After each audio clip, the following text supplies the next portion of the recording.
Wassalatu wassalam ala Rasulillah Sayyidina Muhammad bin Abdillah wa ala alihi wa sahbihi wa mawala. Allahumma salli wa sallim wa barik ala Sayyidina wa maulana Muhammadin salatan tagfiru biha dhunub wa tuslihu biha al-qulub wa tanqalibu biha al-usul wa tadinu biha as-sumum wa ala alihi wa sahbihi wa man ilayhi al-usul. Amma ba'd. Para hadirin hadirat, kaum muslimin wal muslimat, jamaah salat Isya dan tarawih di Musalla Al-Fatah rahimana wa rahimakumullah. Dalam perjalanan ibadah kepada Allah Subhanahu wa taala, agama kita mengatur bagaimana kemudian pengabdian ini sampai kepada muara akhirnya. Tinggal kita mau ikut aturannya atau tidak. Tinggal kita mau ikut jalannya atau tidak.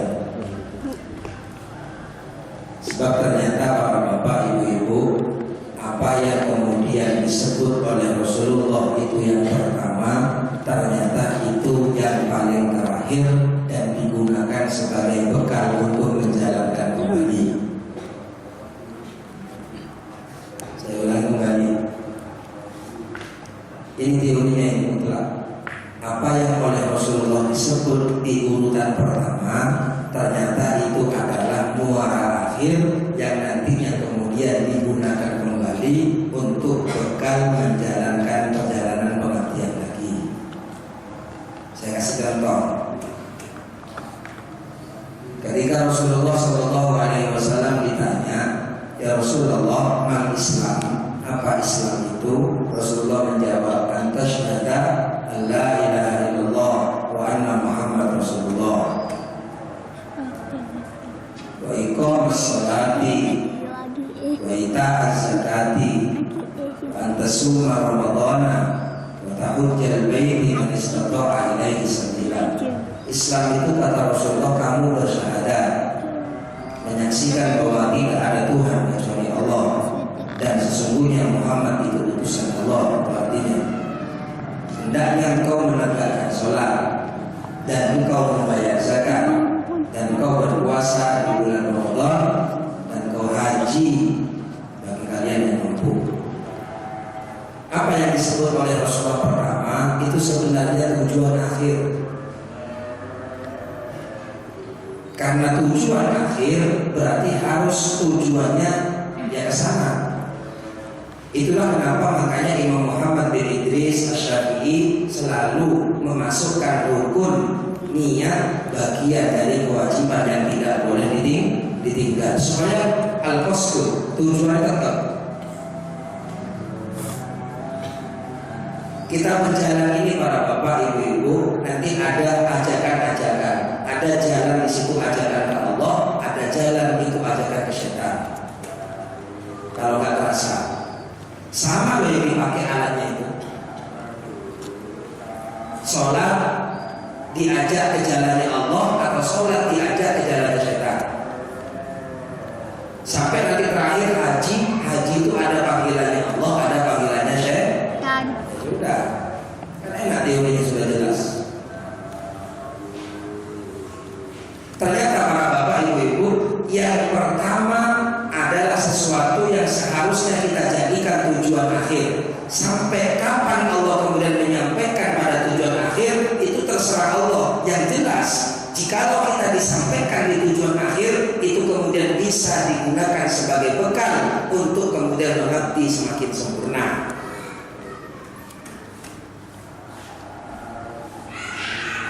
Terus hadis berikutnya ditanya, ya Rasulullah, apa iman itu? Mal iman? Rasulullah menjawab, saya ganti nanti. Iman itu ikrarun fil qalbi. Iman itu ikrarnya hati. Ikrarnya hati. Wa qaulun bil lisan, baru ngomong ke lisan, baru wa arkan. Jadi wa amalun bil arkan, baru mengerjakan kewajiban-kewajiban. Iman itu tahapnya 3 ya. Ikrarnya hati, ucapannya lisan, kemudian mengerjakan semua rukun. Sekarang pertanyaannya, kira-kira hati bisa nggak disuruh ikrar kalau memang tidak yakin? Nggak bisa hati disuruh ikrar. Makanya jangan memaksakan hati. Hati itu kalau sudah ngaku, ada pengakuannya, pasti ngaku dia. Hati. Kalau lisan bisa bohong. Hati ini kalau sudah senang kok orang ya senang. Tapi hati benci, lisan bisa senang. Jadi asli memang syahadat itu di hati, ikrar. Tapi bagaimana kemudian caranya bisa memaksakan hati untuk syahadat? Makanya tinggalkan saja yang bagian pertama, langsung masuk yang bagian kedua, ucapkan dengan lisan. Baru kita ucapkan asyhadu an la ilaha illallah wa asyhadu anna Muhammadar Rasulullah. Baru sholatnya kemudian bisa sah. Sah ya, bukan diterima, sah. Jadi orang yang belum mengucapkan syahadat walaupun pintar sholat, sholatnya tidak sah. Kalau sudah tidak sah, berarti jelas tidak diterima. Tapi kalau sudah sah, belum tentu diterima. Kita berharap mudah-mudahan diterima, itu bahasanya. Makanya wilayah kita ini sebenarnya wilayah kesahkan saja. Tugas kita para bapak, sholat bagaimana caranya sah, puasa bagaimana caranya sah. Lah orang kalau sudah ibadahnya usaha dibenarkan, disahkan, tinggal berharap kepada Allah mudah-mudahan ibadah saya diterima. Tapi kalau sudah sahnya juga dijaga, makanya ngaji kan, sholat biar sah caranya ngaji, syarat rukunnya biar tahu semuanya, puasa bagaimana syarat rukunnya biar sah, haji juga bagaimana biar caranya sah. Nanti setelah sah dioptimalkan, dimaksimalkan, baru kemudian mohon kepada Allah mudah-mudahan diterima. Itu sebenarnya. Ini kalau sudah gak sah gak terima, kalau sudah gak benar. Makanya gak usah ngurusi hati yang bersyahadat, gak usah. Tapi sekedar paham bahwa sebenarnya yang diminta oleh Allah yang bersyahadat bukan lisan, tapi hati. Caranya ucapkan saja dengan lisan, kerjakan semua perintah Allah, maka bermuaralah ke tujuan akhir. Mudah-mudahan ditumbuhkan, dilahirkan syahadat. Karena kita nggak bisa melahirkan syahadatnya hati. Walaupun hafal Quran, hafal hadis ribuan, walaupun ahli pada kitabnya, belum tentu bisa syahadat. Karena itu hanya miliknya Allah. Makanya tugas kita cuma apa? Wilayah kita ucapkan dengan lisan, kerjakan semua perintah, tinggalkan larangan, tinggal mohon ya Allah. Mudah-mudahan dikasih syahadat, dikasih iman, bisa bersyahadat kepada Allah hati ini.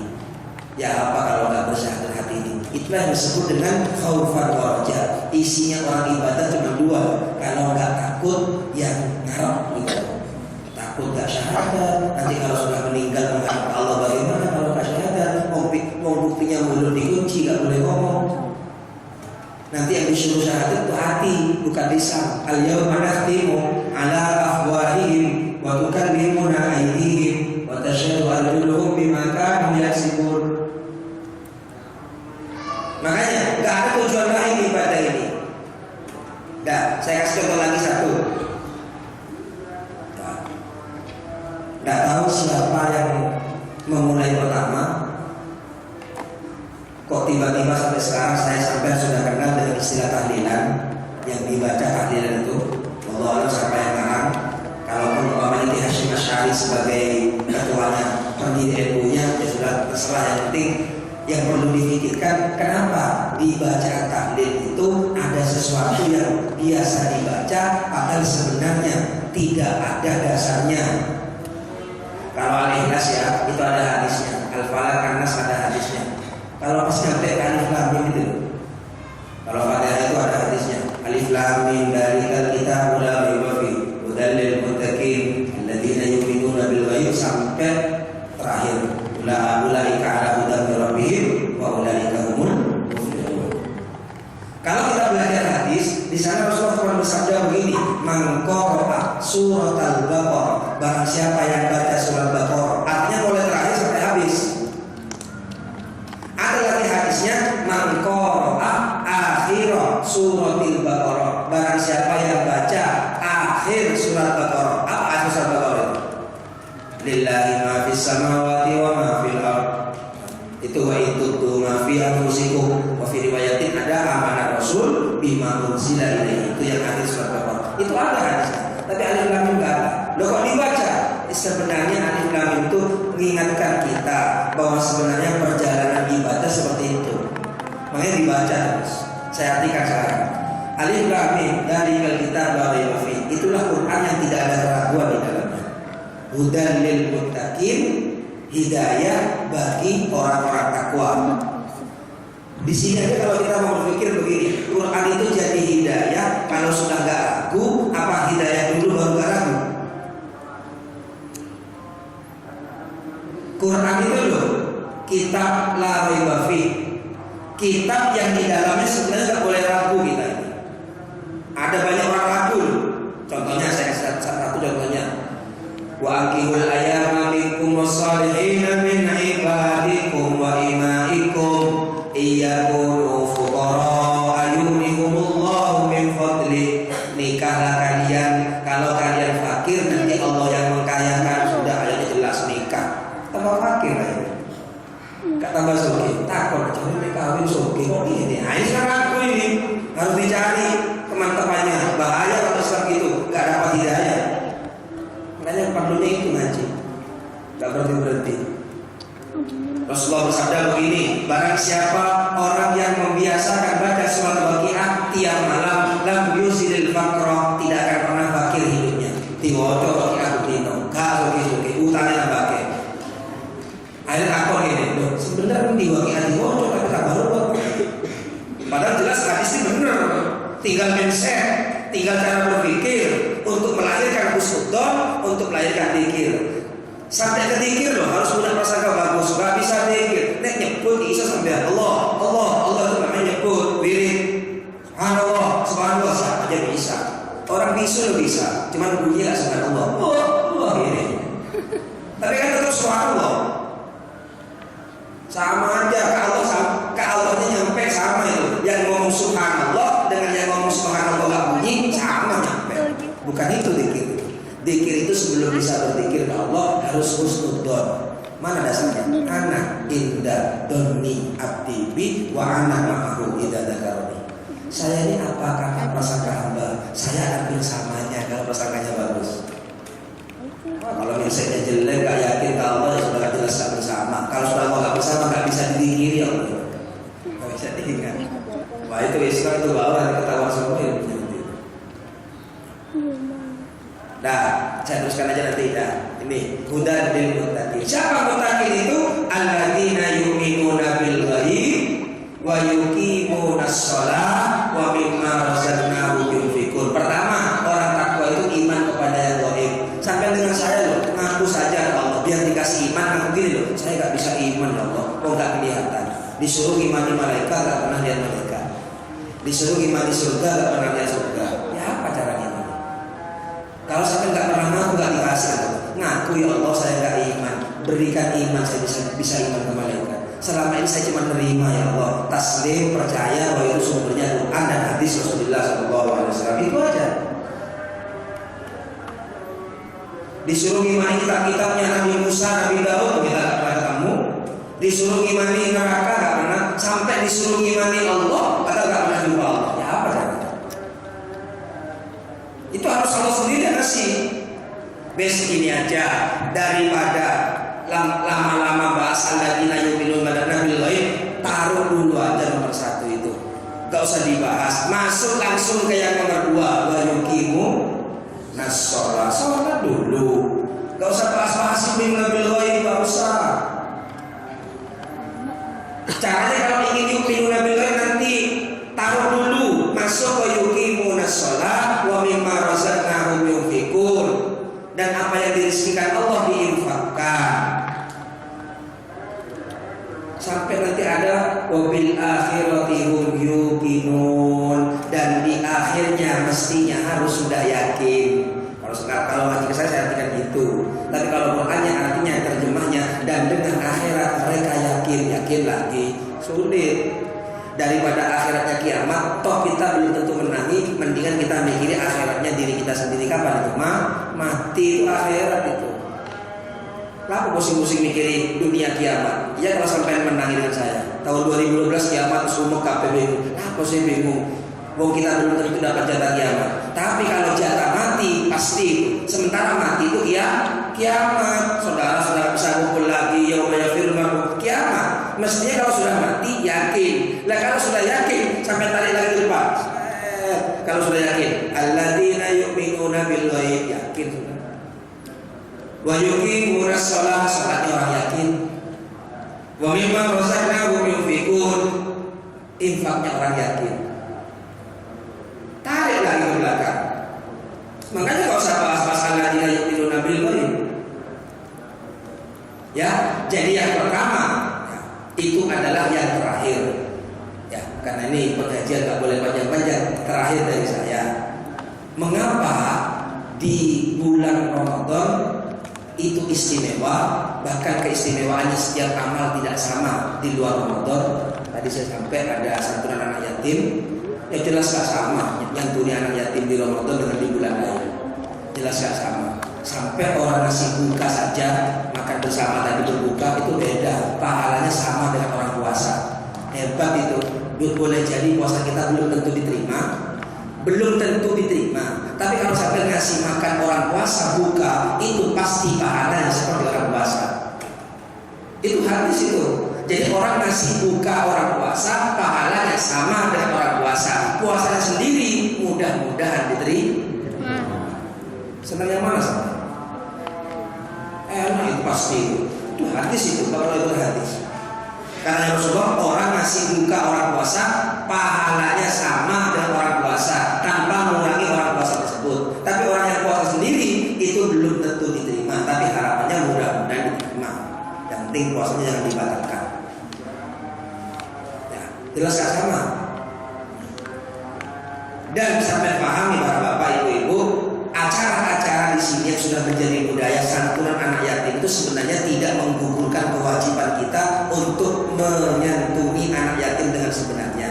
Anak yatim itu bukan disantuni, dipanggil, dikasih, enggak. Tapi anak yatim itu dipelihara mulai dari nafkahnya, makannya, bajunya, ilmunya, rumahnya.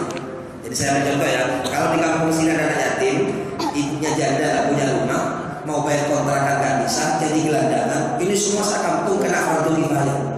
Apa fardu kifayah? Kalau semua gak peduli, haram semua dosa. Seperti ada itu. Maka orang anak yatim ini harus dikasih rumah. Kalau gak bisa belikan rumah, jadi kontrakan, jangan gelandangan. Jadi ada banyak anak-anak yang gak punya bapak itu sekarang bukan yatim, cuma bapaknya gak ketemu. Beda. Ini tidak bapaknya ada, meninggal yatim. Jadi definisi yatim itu adalah bapaknya ada tapi sudah meninggal. Nah yang di jalan raya itu banyak sekarang anak-anak yang sudah tak ketahuan bapaknya. Tapi sama saja kalau menurut baik ini dalam kitab. Jadi kalau ada anak yatim gelandangan gak punya rumah, maka semua sekampung kena fardu kifayah. Tapi dalam Islam itu ada kewajiban. Pertama yang kena wajib untuk mengkafil anak yatim, nyantuni anak yatim itu paman, saudaranya bapak kalau mampu. Saudara bapaknya yang meninggal, kakeknya, pamannya. Makanya kalau anak ini anak yatim perempuan, kalau nikah besok-besok yang jadi wali siapa? Pamannya. Kalau dia nggak punya saudara laki-laki. Kalau dia punya saudara laki-laki tapi belum balik, ya pamannya yang mengkafir. Yang jelas begini, sudah diatur dalam Islam. Tapi kalau sampai nemu anak yatim nggak urus, itu berarti menjadi tanggung jawab semua masyarakat. Jadi anak yatim bukan diundang kemudian diberi pulang, bukan. Anak yatim harus diurus. Makanya anak yatim gak masuk di antara 8 golongan yang berhak menerima zakat. Mana sampai baca? Innamas shadaqatu lil fuqara wal masakin, terus sampai 8 itu gak ada namanya anak yatim. Sehingga kalau zakat mal dikasihkan ke anak yatim atas keyakinannya itu gak sah. Orang punya zakat mal dikasihkan ke anak yatim atas keyakinannya gak sah. Tapi kalau ngasihnya ke anak yatim karena fakir boleh. Tapi itu gak menggugurkan perintahnya Allah bahwa anak yatim bukan dikasih uang, bukan dikasih apa? Urusi, pelihara. Apa yang menjadi kebutuhan pokoknya? Pakaian, makanan, papan, ilmu. Jadi kalau dari ibunya gak diurus, orang kampung atas nama RW masyarakat turunan rembukan ini ngajikan, sekolahkan, bayarkan SPP-nya. Gak usah sampai peduli kepada ibu bapak, ibunya pamannya. Opong, ibu dewi, bapaknya gak ngurus, pamannya gak ngurus, oke. Gak usah, karena sebenarnya adalah ladang sampean. Karena ada amalia khusus untuk menjadi orang yang dekat dengan Rasulullah. Orang yang banyak sholawatnya, orang yang nyanyikan yatim. Kata Rasulullah begini, idza aradta, kalau kamu mau antalina qalbak, Allah melembutkan hatimu. Hati ini fungsinya adalah untuk terima hidayah, terima kebenaran. Itu harus lembut dulu. Nah, amalan yang paling pokcer untuk melembutkan hati yaitu wakafil yatim, nyantuni anak yatim. Lebih-lebih di bulan Ramadan. Makanya itu tadi anggap sedekah, anggap itu santunan iya, tapi yang jelas kewajibannya adalah jangan sampai ada anak yatim yang terlontar atau terlantar. Itu yang dimaksud. Sudah terakhir dari saya. Kenapa di Ramadan itu ada pintu langit dibuka, pintu surga dibuka? Kenapa? Ya, banyak orang nafsir ini. Tapi kalau saya nggak dari hadis saja, dari hadis. Kenapa sih kalau nggak Ramadan surga nggak dibuka? Kenapa sih kalau nggak Ramadan langit nggak dibuka? Maksudnya adalah karena sebenarnya di bulan Ramadan kita mengerjakan ibadah yang sebenarnya adalah sampainya ke sana, nyampainya ke surga, nyampainya ke tempat yang mulia, sampai di isyarat langit paling tinggi. Ternyata di surga dan di langit itu isinya satu, ya. Apa? La ilaha illallah Muhammad, yaitu. Jadi kenapa Ramadan kalau dibuka langit dibuka surga? Karena isinya surga dan isinya langit itu cuma la ilaha illallah Muhammad. Siapa saksinya? Nabi Adam. Dalam hadis, dalam kitab Khosaisul Kubro yang ditulis Imam Jalaluddin As-Suyuti, Nabi Adam ketika diciptakan lama khalaq tadi biarin, artinya begitu ya, biar biar ringkas saja. Ketika saya diciptakan Allah dengan tangannya, kemudian saya dikasih ruh, saya melihat ternyata di alasnya Allah itu banyak tulisan la ilaha illallah Muhammad Rasulullah. Wa inni taqus samawat, saya keliling langit. Fala mawdi'an bis samawat, maka enggak ada tempat di langit illa ismu Muhammad itu kecuali segala tulisan la ilaha illallah Muhammad Rasulullah. Wa askananil jannah, Allah masukkan saya ke surga. Saya bertempat tinggal di surga. Wala ghurfatan, wala qasr. Di surga itu enggak ada istana, enggak ada rumah kecuali di dalamnya tertulis ismu Muhammad la ilaha illallah Muhammad Rasulullah. Sampai Nabi Allah bilang begini, wa fi nuhuri huril ain, di lehernya semua bidadari ada tulisan la ilaha illallah Muhammad Rasulullah. Wa baina a'yunil malaika, di antara kedua matanya malaikat itu saja la ilaha illallah Muhammad Rasulullah. Ma fil jannah syajaratun wa 'alaiha waraq, tidaklah di surga itu semua pohon yang punya daun, di atasnya wa 'alaihi maktubun ismu Muhammad, di atasnya daunnya itu la ilaha illallah Muhammad Rasulullah. Makanya sholat dan puasa itu kombinasi untuk melahirkan syahadat. Jangan cari iman di zakat, karena zakat itu hanya kewajiban bagi orang yang banyak harta. Sehingga kalau mau zakat, siapkan iman dan takwanya biar zakatnya tidak rusak. Jangan cari syahadat dan iman di haji, karena sebenarnya kalau sudah berangkat haji harus berbekal takwa. Makanya takwa itu hanya dicari di dua itu, habis sholat, puasa. Nek sholat tok gak puasa nanti terkembang ambing, tujuannya gak nyampe. Kalau puasa tok gak sholat berarti Allah gak kasih ketakwaan, cuma dia ada di jalannya saja. Jadi puasa itu jalannya takwa, sholat itu menghasilkan ketakwaan. Makanya sholat dan puasa harus sama-sama dikerjakan. Bagian Allah kasih dunia banyak, harta banyak, dan sedikit sama harta. Tapi nanti zakat sambil bayarkan, saya nggak duit kalau usah zakat. Kan begitu kan? Yang nggak mustahil kalau usah haji, karena sebenarnya cukup dari dua ini, sholat dan puasa Ramadan. Nanti sampai kalau sudah tambah takwa, sembahyang sampai nggak hanya yang wajib, akhirnya yang sunnah, senang sholat. Nanti kalau sampai tambah takwa, puasa Ramadan, puasanya bukan hanya Ramadan, puasa sunnah muncul semua kalau udah takwa. Loh, sekarang kok ada orang banyak sunnah, silakan, tapi biasanya tendensinya dijaga. Tujuannya apa? Banyak sholat, banyak puasa, tujuannya apa? Oh, melalui keseluruhan pengajar, kalau jangan terakhir proses makan. Wiridan yang banyak padahal gak takwa, dimaksa itu, capek akhirnya. Ya kalau kebetulan oleh Allah diberi, tambah lancar, bangga. Oh, aku lancar gara-gara untuk sholawat, bukan lancar gara-gara dengan Allah dikasih bukan sholawatnya. Jangan kandalan itu kalau Allah. Bukan sholawatnya. Sholawat itu sebenarnya mau cinta ke Rasulullah. Gak ada kaitan dengan lancar. Kalau mau cinta ke Rasulullah perbanyak sholawat. Karena orang cinta ke Rasulullah hidupnya pasti mudah, pasti luas, pasti kaya. Itu yang pasti. Makanya kalau belajar Islam jangan selalu identik dengan duniawi, sebab ibadah tidak sama sekali berkaitan dengan duniawi. Kalau sampai ibadah selalu identik dengan duniawi, yang sampai temukan bukan kebenaran, pasti kekecewaan. Wassalamualaikum warahmatullahi wabarakatuh.